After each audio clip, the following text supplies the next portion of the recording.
প্রধান উপদেষ্টার কাছ থেকে ঘর পেলেন গত বছরের বন্যায় ক্ষতিগ্রস্ত ৪ জেলার দুর্গতরা। সকালে এক অনুষ্ঠানে উপকারভোগীদের মাঝে ৩০০ ঘর হস্তান্তর করা হয়। যারা বাড়ি পেয়েছেন তাদের সবাইকে অভিনন্দন জানান ডক্টর ইউনূস।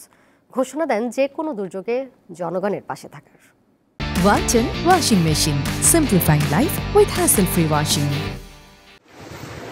দেশে ২০২৪ সালের বন্যায় অনেক মানুষ গৃহহীন হয়ে পড়ে।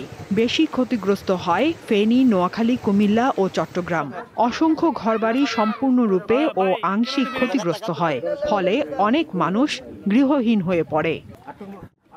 ওই বন্যায় যেসব পরিবারের বাড়ি সম্পূর্ণরূপে ক্ষতিগ্রস্ত হয় ও যাদের সামর্থ্য নেই এমন অন্তত ৩০০টি পরিবারকে অন্তর্বর্তী সরকারের পক্ষ থেকে ঘর পুনর্নির্মাণ করে দেয়া হলো।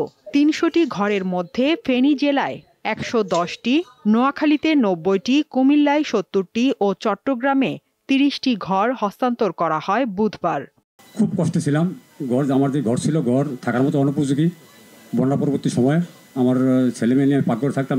বাংলাদেশ উপদেষ্টা আমার একটা ঘর বানিয়ে দিয়েছে, মোটামুটি ঘরটা অনেক মজবুত হয়েছে।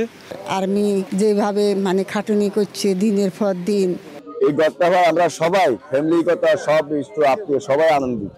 প্রধান উপদেষ্টা ডক্টর মোহাম্মদ ইউনূস তার কার্যালয় থেকে ভার্চুয়ালি যুক্ত হয়ে বন্যায় ক্ষতিগ্রস্তদের মাঝে এসব ঘর হস্তান্তর করেন। সরকার যে কোনো দুর্যোগে জনগণের পাশে থাকবে বলে এ সময় আশ্বাস দেন তিনি। আমাদের অর্থনীতি এমন দুর্বল অবস্থায় আছি, এমনিতেই বাংলাদেশ মজবুত অর্থনীতি হয়ে গড়ে উঠতে পারেনি। তার মধ্যে বিগত সরকারের যথেচ্ছাচারের কারণে যা ছিল তাও লুটপাট হয়ে গেছে। এই প্রকল্পের জন্য প্রধান উপদেষ্টার অফিস ৫০ কোটি টাকা বরাদ্দ দিলেও মাত্র ২৫ কোটি টাকায় প্রকল্পটি সম্পূর্ণ করে বাংলাদেশ সেনাবাহিনী।